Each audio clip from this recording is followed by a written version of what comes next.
بسم اللہ الرحمن الرحیم۔ بسم اللہ الرحمن الرحیم۔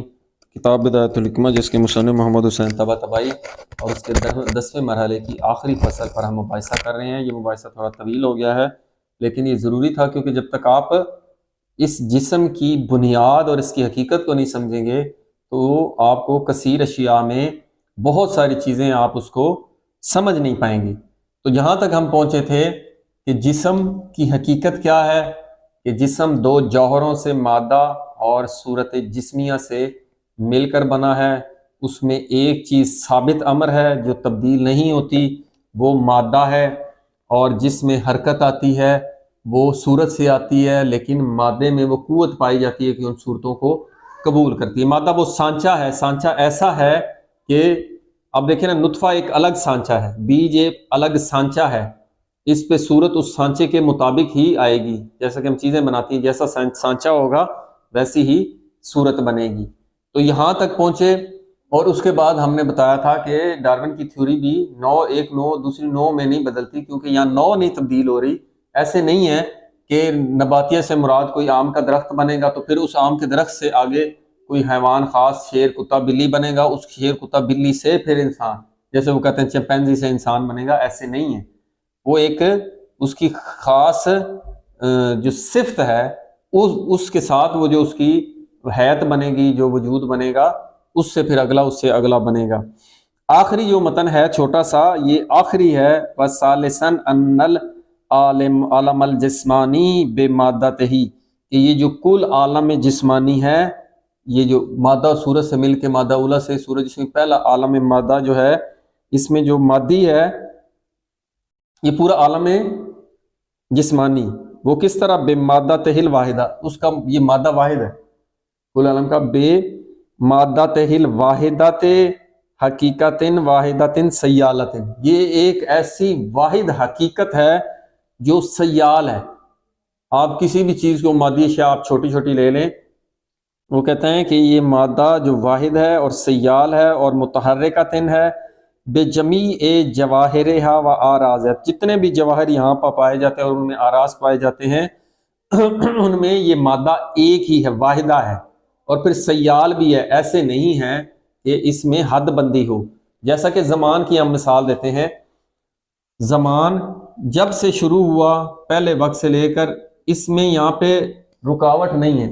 ہم کہیں گے کوئی ایک لمحہ ہو کہ بیچ میں نہ ہو، تو ذہن اس میں حد بندی لگاتا ہے۔ 1950، 1960 کا زمانہ، 1970، 1980، اس طرح وہ ذہن بناتا ہے، جبکہ وقت تو گزر چکا ہے، آنے والا بھی آیا نہیں ہے۔ تو ذہن تو کہتا ہے کہ اگلے 10 سال بعد یہ ہوگا، 10 سال بعد کے خاص تعین بھی ہوتا ہے، کیونکہ وقت ایک نظم کے ساتھ بڑھ رہا ہے، سیکنڈ، منٹ، جو گھنٹے ہیں وہ ایک بالترتیب ذہن نے وہ ایک ترتیب بنائی ہوئی ہے۔ تو اسی لیے کہہ رہا ہے عالم جسمانی کل جو ہے، اس میں کیا ہے، اس میں جو مادہ واحد ہے اور سیال ہے اور وہ متحرک ہے اپنے تمام جواہر اور آراز کے ساتھ۔ اب یہاں پر یہ انا کی خبر، ان العالم الجسمانی قافلۃ واحدۃ، ایک واحد ہے، اور یہ پورے قافلے سے مراد کیا ہوتا ہے، مختلف اس میں چیزیں ہوتی ہیں، لیکن یہ سیال ہیں۔ الی غایۃ ثابتۃ، تو وہ کہتے ہیں کہ ایک واحد قافلہ ہے، یہ قافلہ رواں کہاں ہے، الی غایۃ ثابتۃ، ایک ایسی غایت کی طرف جو ثابت امر ہے، ٹھیک ہے، لہا الفعلیت المحضہ، جس کے لیے فعلیت محضہ۔ یہ جو زمان چل رہا ہے، شروع ہوا ہے اس عالم مادی میں، صورتیں در صورتیں آ رہی، صورتیں بھی اسی زمان کی طرح سیال ہیں۔ کہاں کس طرف جا رہا ہے؟ ایک ایسے مقام کی طرف جا رہا ہے جہاں پر صورتیں ختم ہوتی ہوئی ایک ایسا دارالقرار جسے ہم نے کہا تھا، وہ بالفعل عالم کی طرف یہ رواں دواں اس کی طرف منزل کی طرف جا رہا ہے، جیسا کہ ہر انسان نے مرنا ہے اور عالم ہے اس عالم سے دوسرے عالم میں، عالم آخرت میں جانا ہے۔ اب یہاں پر اصل موضوع کیا ہے؟ اصل موضوع ہے جو مختلف صوفیاء نے نظریہ بنایا ہے، وحدت الوجود۔ اصل تو بحث وحدت الوجود میں کہ وجود ایک ہی ہے، کوئی دو وجود نہیں ہے، وہ ایک لمبی بحث ہے، کبھی اس پر وقت ملا تو جو عرفاء کی حقیقی اس کا وحدت الوجود کا تصور ہے وہ سمجھ میں آئے گا۔ تو یہاں پر آسان الفاظ میں اسی متن کے لحاظ سے کہ عالم مادہ کے لحاظ سے ہم آپ کو سمجھائیں گے کہ جو عالم مادہ میں ہے یہ مادہ ایک ہے۔ ہمیں یہ جو مختلف صورتیں اور مقید چیزیں نظر آ رہی ہیں یہ اس کا ایک ظاہر ہے، اس کے ظاہر ہونے سے ایسا نہیں ہے کہ وہ دو چیزیں بن گئی ہیں، انسان اور حیوان دو مختلف چیزیں ہمیں نظر آ رہی ہیں لیکن ان میں مادہ ایک ہے۔ مادہ اولا کبھی بھی تبدیل، ہم نے کہا تھا یہ مادہ اولا یہ ثابت امر ہے۔ کل عالم کا اگر آپ دیکھیں گے جیسا کہ بگ بینگ کی تھیوری لے لیں یا اسلام نے کہا ہے کہ زمین و آسمان اکٹھے تھے، اللہ تعالیٰ نے جب بنایا تو پھر وہ مولا علی علیہ السلام کا ایک خطبہ بھی ہے کس طرح پانی کو چھانٹا اسے جھاگ بنی آسمان بنائے، وہ لمبا ہو جائے گا بحث اختصار کے ساتھ کہ جس طرح انہوں نے کہا کہ ایک نقطے میں ہیٹ تھی، یہ ہیٹ یوں سمجھیں کہ اس عالم کا مبدا، اس ہیٹ سے جب یہ دھماکہ ہوا، دھماکہ انرجی ہو تو دھماکہ نہیں ہو سکتا، بہرحال لمبی بحث ہو جائے گی، دھماکہ ہوا اس سے آگے چیزیں بن گئیں، آگ، پانی، مٹی، ہوا۔ جیسا کہ ہم نے کہا کہ چار صورتیں نوعیہ کون کون سی؟ آگ، پانی، مٹی، ہوا۔ یہ آگ، پانی، مٹی، ہوا کیا چیزیں ہیں؟ یہ چار اس کی 9 انواع بنتی ہیں، چار آگے صورتیں بنتی ہیں مادہ کی۔ جب اس پر صورتیں آتی ہیں مادہ کی تو یہ چار آگ، پانی، مٹی، ہوا، چار چیزیں آگ، پانی، مٹی اور ہوا، یہ سائنس بھی یہی کہتی ہے۔ اس سے چار چیزیں بنی، اب وہ کیسے سیارے، ستارے مختلف اس عالم کی وہ بنی، کوئی چیز جم گئی، سالڈ ہوگی، ٹیمپریچر کم تھا وہ سالڈ بن گئی، جہاں پہ ٹیمپریچر قدرے ہائی تھا وہاں پہ لیکوڈ تھا، جہاں پہ زیادہ ہیٹ تھی تو چیزیں ہیٹ سے کیا ہوتی ہیں؟ ویپوریٹ ہو جاتی ہیں، گیس بن جاتی ہے، یا مزید ہیٹ ہو تو وہ انرجی کی صورت اختیار کر لیتی ہیں۔ لیکن یہ کس کی صورتیں ہیں؟ مادہ تو ایک ہی ہے، اسی مادہ کی چار صورتیں ہیں، وہ مادہ ایک ہی ہے۔ اسی طرح جو وحدت الوجود والے کہتے ہیں وہ انہوں نے کہاں سے اس کا مبدا کہاں سے لیا؟ انہوں نے کہا ایک وجود مطلق ہے، ایک اس کی نقیض ہے عدم مطلق۔ اس کے درمیان میں ہم نے کہا تھا ممکن الوجود یا ماہیت۔ اب یہ اور یہ کبھی اکٹھے نہیں ہو سکتے، اس لیے اس کا عدم مطلق کا وجود مطلق کے ساتھ کوئی ربط نہیں ہے۔ عقلی لحاظ سے دیکھیں عدم مطلق چیز ہی نہیں ہے کبھی کہ وہ اس کو وجود ملے، کیونکہ عدم وجود کے ساتھ ربط ہی نہیں رکھ سکتی، تو وجود مطلق کے ساتھ ربط رکھے گا ممکن۔ اب ممکن الوجود، جب ممکن کو اس وجود سے ایک ادھارا وجود ملے گا تو اس کو ممکن الوجود کہتے ہیں، اس لیے یہ اس کا شؤون ہے۔ اب یہ ممکن الوجود جو ہے یہ ممکن الوجود وجود مطلق تو نہ بنا، کیوں؟ کیونکہ اس پہ ہر لمحہ عدم، یعنی ایک صورت آ رہی ہے وہ معدوم ہو رہی ہے، نئی آ رہی ہے، پچھلی معدوم ہو رہی ہے۔ معدوم ہونا ثابت کرتا ہے کہ یہ وجود مطلق نہیں بلکہ یہ ممکن الوجود ہے۔ یہاں سے یہ ایک لائن آپ کی چل رہی ہے، یہ تو وجود پا ہی نہیں سکتا۔ اسی طرح عالم مادہ میں بھی اسی مادہ سے صورت در صورتیں آئی جا رہی ہیں، لیکن وہ مادہ جو ہے مصنف کہہ رہا ہے وہ کیا ہے؟ عالم جیلانی مادہ تہل واحدہ حقیقیہ، اور یہ واحدہ سیال ہے، ٹھیک ہے۔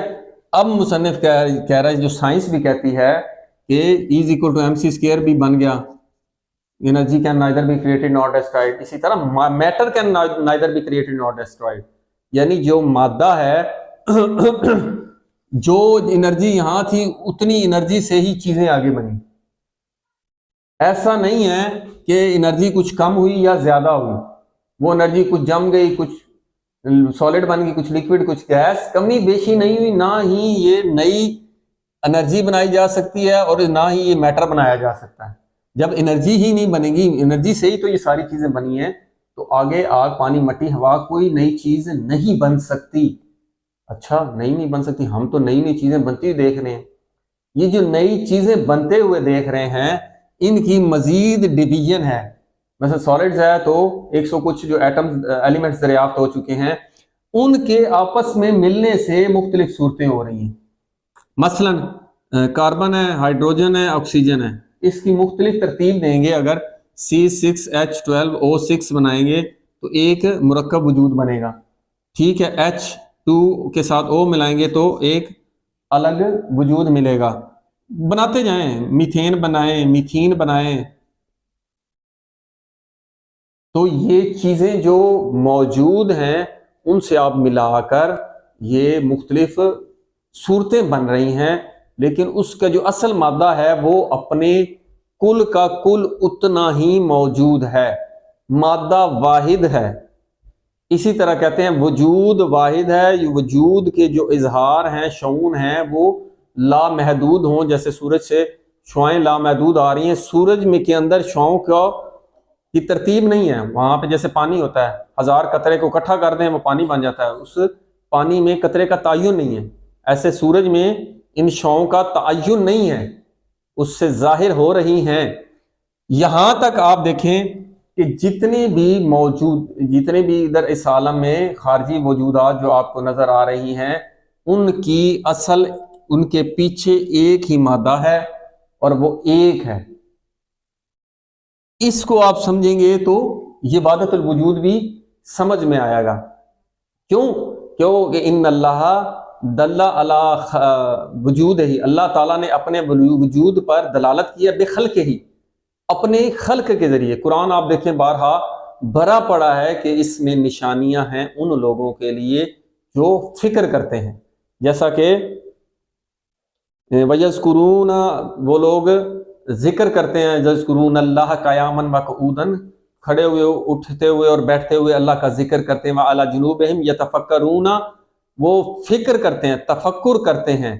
کس میں کرتے ہیں؟ فی خلق السماوات والارض، زمین اور آسمان کی خلقت میں وہ فکر کرتے ہیں. اور پھر کیا کہتے ہیں؟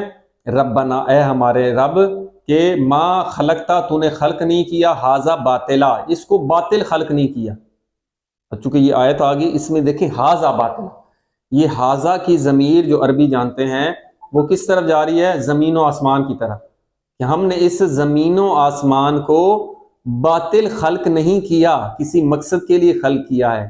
یہ ہمارا ظاہر ہے، اس سے ہی ہماری غور و فکر کرو تو اس میں نشانی اللہ تعالیٰ کے لیے بہت جہتے ہیں. ایک جہ تو یہ ہے کہ کیونکہ یہ مخلوق ہے تو اس کو بنانے والا کوئی خالق ہے، لیکن باطن میں اور گہرائی ہے. وہ اس وحدت الوجود جو عرفاء کہتے ہیں، صوفیہ کہتے ہیں، وہ اس کے سمجھنے سے آپ کو وہ سمجھ آئے گی. اب یہ جو ضمیر ہاذا آ رہی ہے، یہاں ہاذا ہی آنی چاہیے، لیکن ہاذا سے مراد ہے کہ ایک ہے. وہ جسے ہم نے کہا کہ مادہ ایک ہے، اس کی جتنی بھی صورتیں، زمین آسمان، کتنی صورتیں بن جائیں، وہ ایک، اس کے باطن اس کا ایک ہے. پھر آپ یہ دیکھیں، جب آپ نے ہائیڈروجن آکسیجن بنایا تو آپ کو کیا نظر آیا؟ بیچ میں پانی نظر آیا. آپ کو گلاس میں ہم نے ہائیڈروجن اور آکسیجن کو ڈالا ہے، یہ اس کا ظاہر ہے، یہ اس کا باطن ہے. تو پھر اللہ تعالیٰ بھی تو یہی کہہ رہا ہے، هو الاول هو الاخر هو الظاہر هو الباطن. فلاسفہ اور عرفاء یہی کہتے ہیں کہ وہی ظاہر ہے، وہی باطن ہے. تو تمام مخلوقات کو وجود اسی وجود مطلق سے ملا ہے. کوئی باہر سے کوئی ایسی چیز نہیں آئی کہ وہ عدم میں تھی. عدم، وہ حدیثوں میں جو آیا عدم مضاف، وہ یہ ہے. اس کا ایک نام عرفاء نے دیا ہے، وہ ماہیات یا وہ الگ بحث اور لمبی ہو جائے گی. تو اسی وجود سے پہلا وجود بنا، جیسا کہ یفصل نورنا من نور ربنا کشعاع الشمس من الشمس. تو ایسے ہی اللہ تعالیٰ نے اپنی مشیت کو خود سے خلق کیا، اپنے آپ سے، پھر اس مشیت سے ہر شے کو خلق کیا. وہ بحث بہت لمبی ہو جائے گی. یہاں پر وحدت الوجود سے یہ مراد ہے، کیونکہ ہم اس مادے کو لے کر اس سے سمجھ رہے ہیں کہ اگر یہ ایک ہے تو اس کا باطن جو ہے، جو اس کو چلا رہا ہے، وہ نفس یا عقل کل یا جو بھی اس کا ایک روح ہے جو اس کو چلا رہی، وہ بھی ایک ہے. پھر وہ جو ہے وہ ایک سے ظاہر اور صادر ہوئی ہے. تو جیسا کہ اللہ تعالیٰ نے قرآن کی آیات ہیں کہ فَأَيْنَمَا تَوَلُّوا فَثَمَّ وَجْهُ اللَّهِ، جس طرف بھی دیکھو گے اللہ کا وجہ، چہرہ کوئی ظاہری چہرہ تو نہیں ہے، اس کا ظہور ہے ہر طرف، وہ اسی کا ایک ظاہر ہے. اس ظاہر کو سمجھو گے تو باطن تک وہ دلالت کرے گا. ایسے ہی اور بہت ساری روایات ہیں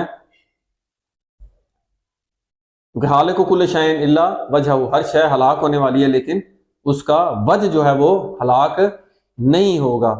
تو یہاں تک یہ آپ دیکھیں کہ جو مصنف کہنا چاہ رہا ہے کہ وہ کہنا چاہ رہا ہے کہ جو مادہ ہے وہ ایک ہی ہے، اس پر صورتیں در صورتیں آ رہی ہیں۔